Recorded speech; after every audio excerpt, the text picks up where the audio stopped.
నమస్తే, నేను సిరి. 'పుష్ప 2' అయితే రిలీజ్ కాబోతుంది. కానీ ఈ క్రమంలో డిసెంబర్ 5న వస్తున్న 'పుష్ప 2' రిలీజ్‌కి ముందు మరి సుకుమార్ గారు ఇంకా బన్నీ గారైతే టెన్షన్‌లో ఉన్నారని చెప్పేసి కొన్ని వార్తలైతే హల్చల్ అవుతున్నాయి. మరి సినిమా ముందు అంటే రిలీజ్ అవుతున్న ముందు వీళ్ళిద్దరు ఎందుకు టెన్షన్ పడుతున్నారు అనే అంశం అయితే ఇప్పుడు చర్చనీయాంశం అయింది. సో దీనికి సంబంధించి మరింత సమాచారాన్ని మనకి అందజేయడానికి ఇప్పుడు మనతో పాటు ఉన్నారు ప్రముఖ సీనియర్ జర్నలిస్ట్ యజ్ఞమూర్తి గారు. నమస్కారం సార్. నమస్తే సార్. ఇప్పుడు చూస్తుంటే 'పుష్ప 2' సినిమా డిసెంబర్ 5న రాబోతుంది. అయితే ఈ సినిమా వస్తుందని చెప్పేసి సుకుమార్ గారు ఇంకా అల్లు అర్జున్ గారు టెన్షన్ పడిపోతున్నారు, హైరాణ పడిపోతున్నారు అని చెప్పేసి కొన్ని వార్తలు వస్తున్నాయి. సో ఎందుకు టెన్షన్, అసలు వీళ్ళిద్దరు ఇప్పుడు ఎందుకు టెన్షన్ పడుతున్నారు? మరి నిజంగా ఎందుకు మరి టెన్షన్ ఉండదా? ఎందుకంటే ఇప్పటి వరకు ఏ భారతీయ సినిమాకి రానంత బజ్ వచ్చింది, అలాగే ప్రీ బిజినెస్ జరిగింది. ఓన్లీ థియేటర్ వరకే చూసుకుందాం. థియేటర్ వరకు చూసుకుంటే 640 కోట్ల బిజినెస్ జరిగింది. మరి 640 కోట్ల బిజినెస్ జరిగిన సినిమా రిలీజ్ కాబోతుంటే కొన్ని గంటల ముందు ఎంత టెన్షన్ ఉంటుంది ఆ సినిమాకు పనిచేసిన వాళ్ళకి, అందులోనూ ఆ సినిమా దర్శకుడికి, అందులోనూ ఆ సినిమా ఏదైతే తన భుజాల మీద వేసుకొని మొత్తం ప్రచారాన్ని అంతా కూడా తనే ఒక్కడే నిర్వహించుకుంటూ పోయాడు మరి ఆ హీరోకి. అలాగే దాని మీద అంత పెట్టుబడులు పెట్టి అంత నమ్మకాన్ని పెట్టి ఆ సినిమాని నిర్మించినటువంటి ప్రొడ్యూసర్స్, సో మైత్రి మూవీ మేకర్స్, మరి వీళ్ళందరికీ కూడా క్షణం టెన్షనే. రైట్. సో ఎందుకంటే నిన్నటిదాకా ఒక ఎత్తు, ఇప్పుడు కొన్ని గంటల్లో సినిమా రాబోతోంది. ఎందుకు టెన్షను అంటే ఆ మొదటి ఆట పడిన తర్వాత ఫ్యాన్స్ షో కానివ్వండి, స్పెషల్ షో కానివ్వండి, అది చూసి బయటికి వచ్చే వాళ్ళు ఏం మాట్లాడుతుంటారు, ఏం చెప్తారు, సో టాక్ ఏమని బయటకు వస్తుంది. సో ఇదే టెన్షన్ వాళ్ళకి. ఆ టాక్ పాజిటివ్గా ఉందా అదంతా కన్వర్ట్ అయిపోతుంది. అంటే మొదటి రోజు అన్ని షోస్ కూడా 100% ఫుల్ అయిపోతాయి. సో అది మల్టిప్లై అయిపోతుంది ఇంకా ఆ కలెక్షన్ అనేది. ఒకవేళ ఆ సినిమా పొరపాటున నెగిటివ్ టాక్ వచ్చిందా బాగాలేదని, ఆటోమేటిక్గా ఆ తర్వాత నుంచి వెంటనే, ఎందుకంటే ఈరోజు మన ఏ సమాచారం అయినా సరే సెకన్లలో ఫింగర్ టిప్స్ మీదుగా వెళ్ళిపోతుంది ప్రపంచంలో నలుమూలల.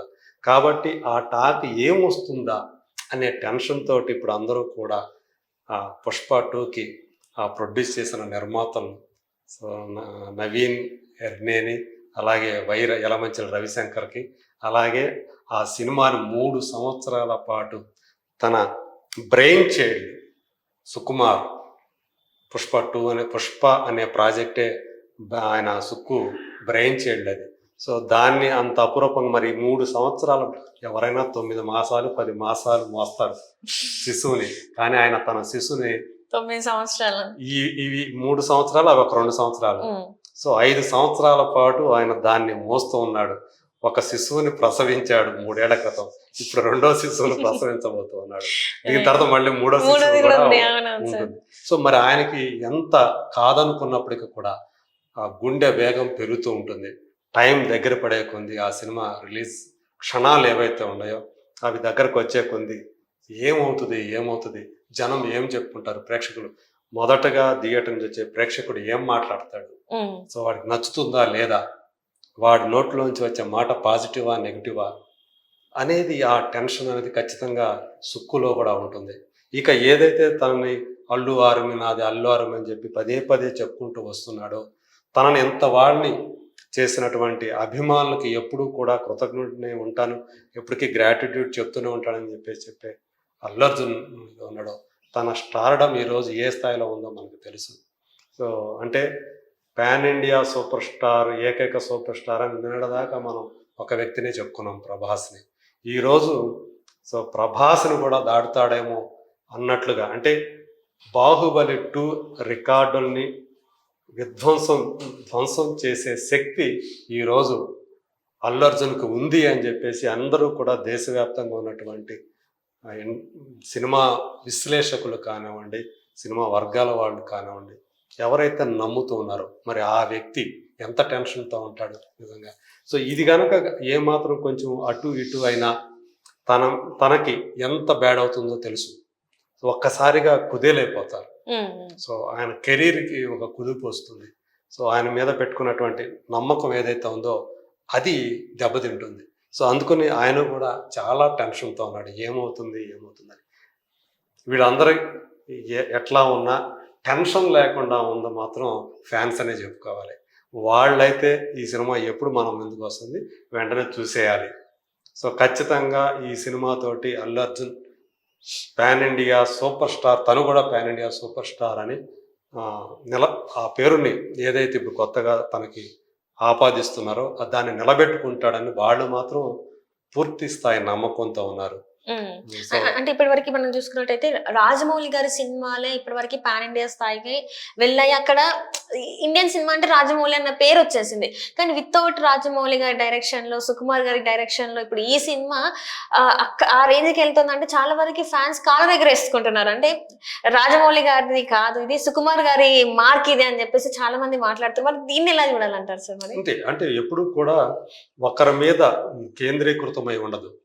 ఏదైనా ఒకరి మీదే కేంద్రీకృతమై ఉంటే దానికి డెవలప్మెంట్ ఉండదు. సో ఒకరిని చూసి ఒకరు ఎవరైతే నేర్చుకొని వాళ్ళు కూడా వస్తారో అప్పుడే అక్కడ డెవలప్మెంట్ అనేది ఉంటుంది. అలా ఈరోజు తెలుగు చలనచిత్ర సినిమా, అది ఇండియన్ సినిమా కాదు, తెలుగు సినిమాకు సంబంధించి ఎస్ఎస్ రాజమౌళి ఒక దిశని నిర్దేశించాడు. ఈ దారిలో వెళ్ళండి అని చూపించాడు. సో ఆయన అంటే కాన్సెప్ట్ వైజ్గా కానివ్వండి, మేకింగ్ వైజ్గా కానివ్వండి, మార్కెటింగ్ వైజ్గా కానివ్వండి, సో తెలుగు సినిమా స్టామినా ఇది అని మొట్టమొదట ప్రపంచానికి, అంటే గతంలో తీసేసేయండి, మనకి బ్లాక్ అండ్ వైట్ కాలం ఆ టైం తీసేసేస్తే, సో మనకు తెలిసినటువంటి ఈ ఆధునిక ఎరా ఏదైతే ఉందో మోడర్న్ ఎరాలో, సో రాజమౌళి ఒక ఫినామినా. ఎవరైనా సరే, అంటే తెలుగు వాళ్ళే కాదు, సౌతే కాదు, అసలు మొత్తం ఇండియన్ సినిమా ఇండస్ట్రీయే తన వైపు తిప్పుకునేలా చేసినటువంటి డైరెక్టర్ ఎవరంటే రాజమౌళి. సో ఆయన చేసినటువంటి ఈగ అనే సినిమా, ఒక ఈగని ఆయన ఎలా చూపించాడు అసలు, అసలు ఆ గ్రాఫిక్స్ ఏంటి అసలు, అది తెలుగు సినిమాలో ఇలాంటి గ్రాఫిక్స్ ఇంత క్వాలిటీ తోటి ఒక ఈగని ఇలా చూపించచ్చు. యానిమేషన్ లాగా కనిపించదు మనకు, అది నిజమైన ఈగలాగా అనిపించేటట్లుగా అంత గొప్ప క్వాలిటీ తోటి ఆ ఈగని సృష్టించాడు ఆయన. సో అలాగే మగధీర చూసాం మనం ఆయన, అంటే దానికంటే ముందు. తర్వాత బాహుబలి చూసాం. సో అందరూ కూడా ఆయన్ని, అందుకని తెలుగు దర్శకులే కాదు భారతీయ సినిమా అందరూ కూడా డైరెక్టర్లు అందరూ కూడా రాజమౌళిని స్ఫూర్తిగా తీసుకుంటున్నారు, రాజమౌళిని ఆదర్శంగా తీసుకొని ఆ రకమైన కాన్సెప్ట్ తోటి మనం ముందుకు వస్తున్నారు. కాబట్టి కల్కి లాంటి సినిమాతోటి నాగ్ అశ్విన్ సైతం కూడా, సో తను ఇప్పుడు పాన్ ఇండియా డైరెక్టర్ అయిపోయాడు. సో ఆ సినిమా 1100-1200 కోట్ల దాకా అది గ్రాస్ కలెక్ట్ చేసిందంటే అది రాజమౌళి ఇచ్చినటువంటి స్ఫూర్తి. ఇక పుష్పతోటి సుకుమార్ లోకల్ కథతోటి తను ఏ విధంగా వెళ్ళొచ్చో, ఇది సైన్స్ ఫిక్షన్ మూవీ అంటే దానికి యూనివర్సల్ అప్పీల్ ఉంటుంది. కానీ ఒక ఎర్రచందనం స్మగ్లర్ కథ, ఒక ప్రాంతం, ఒక అడవికి సంబంధించింది. సో ఆ అడవిలోని దానికి సంబంధించిన కథతోటి తను దానికి సో అంటే పాన్ ఇండియా అప్పీల్ తీసుకురాగలిగి ఒక లోకల్ కథతోటి, మనం కాంతారా కూడా ఇదివరకు చెప్పుకున్నాం, అది మరీ లోకల్ కథ, ఒక ప్రాంతానికి సంబంధించి అక్కడ కల్చర్ కి సంబంధించింది. మరి దానికి కూడా పాన్ ఇండియా అప్పీల్ తీసుకురాగలిగాడు. అంటే మేకింగ్ వైజ్ గా దాన్ని కనుక చేయగలిగితే అది పాన్ ఇండియా లెవెల్లో హిట్ అవుతుంది అని చెప్పి ఆ కాంతారా కానివ్వండి, అలాగే ఇప్పుడు పుష్ప కానీ నిరూపించాయి. ఇప్పుడు పుష్ప 2 అది ఎంత ఇదిగా దానికోసం అందరూ కూడా వెయిట్ చేస్తున్నారు, ఎదురు చూస్తున్నారు, మనందరికీ తెలుసు. సో ఆ పరంగా చూసుకుంటే ఖచ్చితంగా ఈ సినిమా ఎలాంటి, అంటే సుక్కు కూడా తను కూడా చాలాసార్లు చెప్పాడు, నాకు రాజమౌళిని అంటే చాలా ఇష్టం, నేను అభిమాని అని చెప్పేసి. అందు గురించే రాజమౌళి కూడా మొన్న ప్రీ రిలీజ్ ఈవెంట్కి తను వచ్చాడు. సో ఎవరి కోసం వచ్చాడు? సుక్కు అడగటం వల్ల వచ్చాడు. సో వాళ్ళిద్దరి మధ్య ఉన్నటువంటి బంధం అలాంటిది, పరస్పరం ఒకరినొకరు చాలా గౌరవించుకుంటారు. సో ఇప్పుడు రాజమౌళి బాటలో సుక్కు కూడా వెడుతూ ఉన్నాడు.